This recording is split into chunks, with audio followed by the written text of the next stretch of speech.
a direção do PSOL na capital. Eu quero agradecer ao Juninho, que é o presidente do PSOL no estado de São Paulo.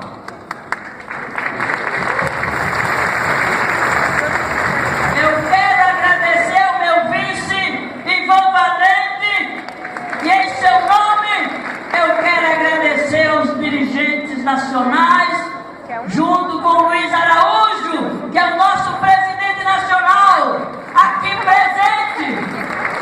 Eu quero agradecer a essa militância aguerrida, generosa, que são os militantes do Partido Socialismo e Liberdade. Eu quero agradecer a militância da raiz, Movimento Cidadanista. Eu quero agradecer às militantes da partida. Portanto, essa história de que o PSOL é pequeno e que o PSOL não tem chance de ganhar, que o PSOL tem uma candidata velha, é mentira! Sabe por que é mentira? Que eu tenho a juventude comigo, eu tenho as mulheres comigo, eu tenho os negros comigo, eu tenho uma filha FPT comigo, eu tenho os velhos como eu comigo, eu tenho a juventude comigo, eu tenho aquilo que de fato pode-se dizer que é esquerda. São aqueles que preservam o sonho do socialismo. Isso me basta. Isso é suficiente. Isso é o que o mundo precisa. E o que o Brasil precisa é de uma proposta que preserve os princípios, o ideário e os compromissos socialistas. Porque o socialismo é o futuro da humanidade.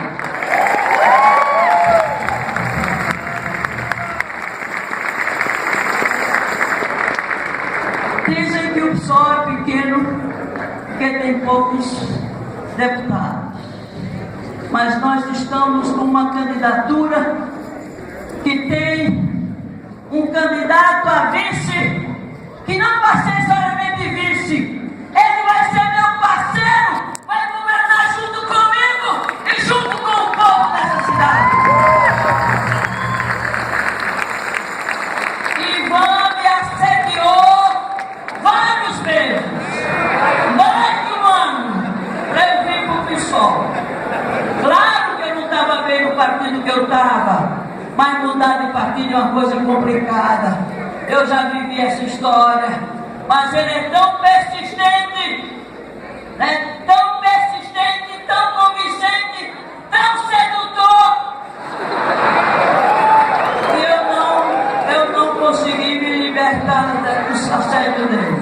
Eu até pensei, olha, eu vou te denunciar a velhinha mulher dele. Então foi o assédio com que esse homem me trouxe para o PSOL. E eu não me arrependo.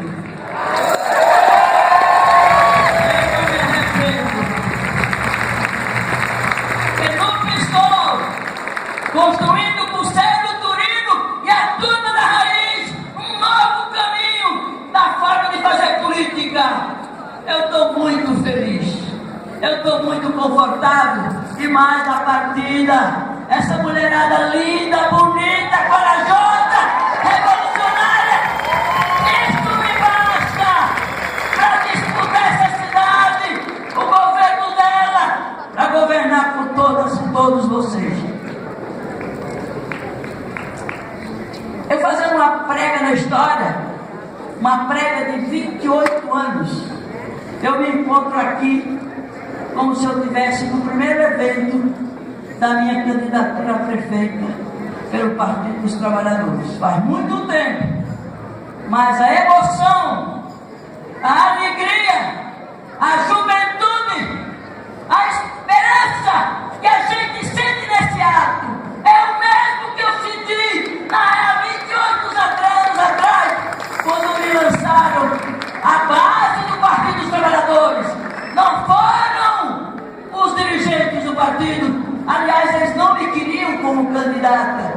ganhei numa prévia com um grande brasileiro e um grande companheiro, que foi Plínio de Arruda Sampaio. E quando partiu, ele era do PSOL. Veja como as coisas acontecem na história. É só a gente prestar atenção. É só a gente ler as pistas, que as coisas se determinam historicamente.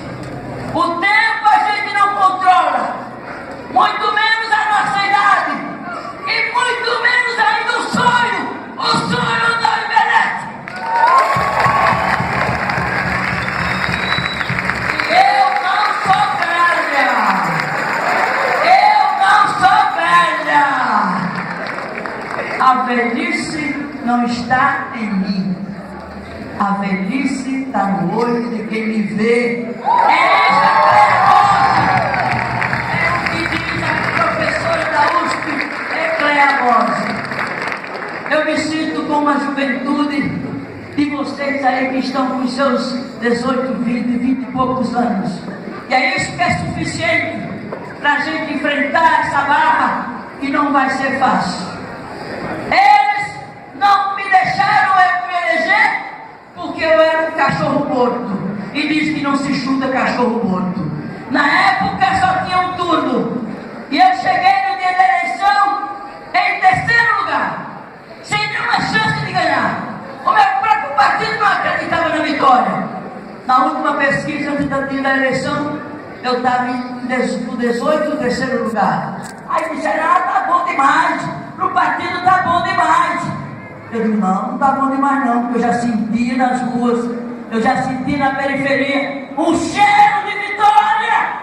E a vitória aconteceu. Para surpresa daqueles que não contavam com essa surpresa. Mas eles ficaram muito infelizes e ficaram com gana de vingança. E a vingança veio durante o nosso governo. Não foi fácil governar a cidade com minoria na Câmara, com a elite paulistana tendo sido derrotada por uma mulher, uma nordestina, uma mulher de esquerda, que cuidava dos favelados, que vivia na periferia da cidade. Foi um grande susto que a gente deu neles. Mas a gente sobreviveu. E diziam, quando eu saí, eu fui vitoriosa na prévia, foi uma prévia que eu fui até disputar na televisão, debater na televisão com outro candidato que era Plínio de Arruda Sampaio. Mas aí a base, aquela aguerrida, a militância que queria mudança, e a mudança vinha com a candidatura diferente, nos deu a vitória. E depois da vitória nas prévias, alguns companheiros do partido me chamaram para uma conversa séria, depois que eu já havia ganho na prévia, disse o seguinte, e disseram, você, com essa teimosia de sair candidato, de manter a prévia para sair candidato, você comprometeu o projeto das esquerdas, e você não vai ganhar as eleições. Eu digo, vamos ver se a gente ganha ou não ganha. Agora mesmo estou querendo fazer a mesma coisa, não os mesmos, mas os ditos de esquerda. Você vai atrapalhar a esquerda em São Paulo. Mas onde está essa esquerda que eu não vejo?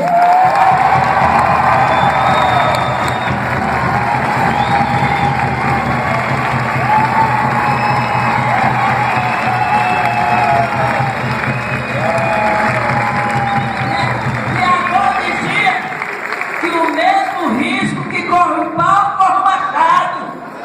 De repente pode não ser aquele que se diz de esquerda. A esquerda somos nós. A esquerda é esse grupo dos partidos do povo.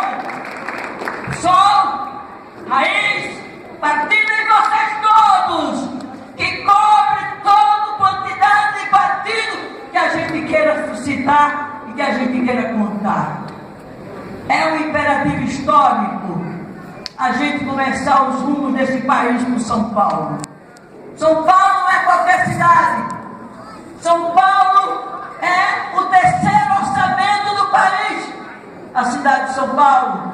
São Paulo tem o PIB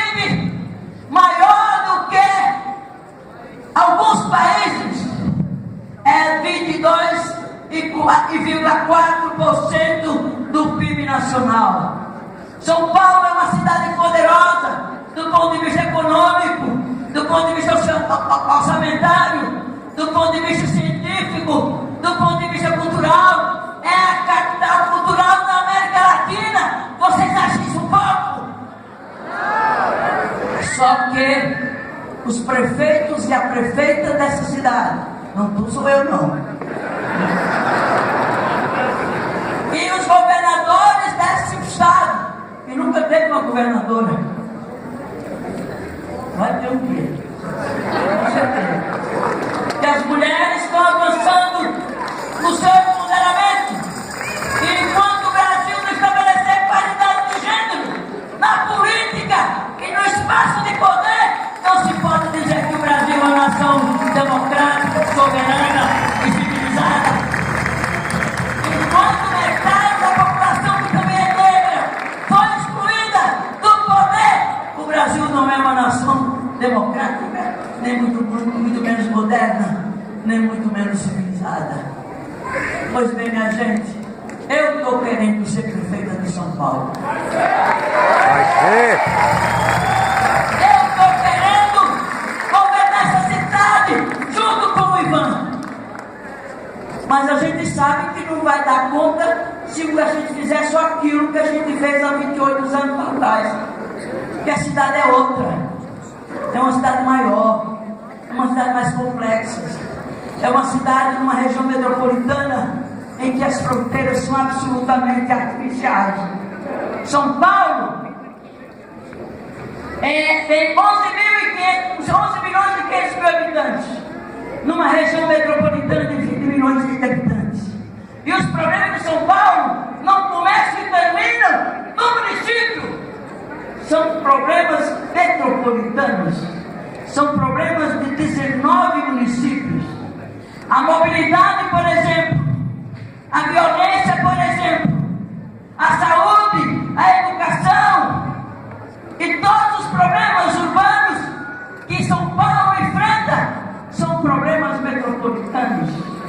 Eu nunca vi os prefeitos ou a prefeita dessa cidade mobilizando essa liderança política que deve ser o prefeito ou a prefeita de São Paulo, assim como o governador de São Paulo. Eu nunca ouvi da fala do prefeito atual o que ele pensa da crise, o que ele acha da crise, o que ele propõe para a crise. É nulo. Não exerce a liderança política que deve caber a alguém que dirige a terceira maior cidade do mundo, um dos maiores PIBs do Brasil, uma cidade do pobre, a cidade dos mil povos que vivem nessa gigantesca metrópole que é São Paulo. Governar não é administrar. Governar não é só fazer pista de bicicleta. Governar não é só fazer corredor de ônibus, né, Sandrone? Sandrone está lá. Sandrone me ajudou a governar o transporte da cidade de São Paulo e ele sabe que isso não é suficiente para resolver o problema da mobilidade. É preciso muito mais. O mesmo eu diria dos outros problemas econômicos da cidade. São Paulo não pode pensar só nas políticas públicas no âmbito social. O social é a prioridade. O social deve ser aquilo que deve caber no orçamento da cidade. Mas São Paulo é mais que isso. Nós temos que influir na economia da cidade. O orçamento de São Paulo é de 54 bilhões de reais. Não é pouca coisa. É verdade que diante do déficit, da dívida social, da demanda reprimida, esse orçamento é pequeno, é pouco. Mas o poder que ela tem, liderando politicamente a cidade, liderando inclusive do ponto de vista de discutir o crescimento econômico da cidade, discutindo, por exemplo, uma economia do microcrédito, da microeconomia, da economia solidária, como alternativa econômica de geração de trabalho e renda para combater o desemprego na cidade. É uma cidade poderosa, é uma cidade com um enorme potencial, mas para isso precisa ter liderança política, ter gosto pela política, fazer política não só na cidade, não só na região metropolitana, mas é fazer política em âmbito nacional. E não é por acaso que essa oportunidade nos coloca a mim e o Ivan, e a todos vocês desses 3 partidos do povo, e mais a turma da juventude que está mobilizada no enfrentamento e na resistência ao golpe, na resistência e no enfrentamento ao que está acontecendo no Brasil, que ameaça as conquistas históricas do povo brasileiro e que ameaça a democracia e o Estado Democrático de Direito. O que é que esse governo tem a dizer sobre isso? O que São Paulo pode fazer sobre isso? Pode muito! E nós já tentamos fazer, como prefeito da cidade.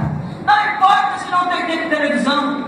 Antes do Freixo sugerir, o Marcelo já disse aqui, nós já estávamos decididos a fazer isso. E contrate logo o caminhão, para a gente pôr na porta da emissora, que não nos admitimos que você seja legado. E se a imprensa quiser debater com a gente, vai lá e torna o caminhão na porta da emissora. De todas as emissoras, nós vamos estar lá na porta, fazendo debate.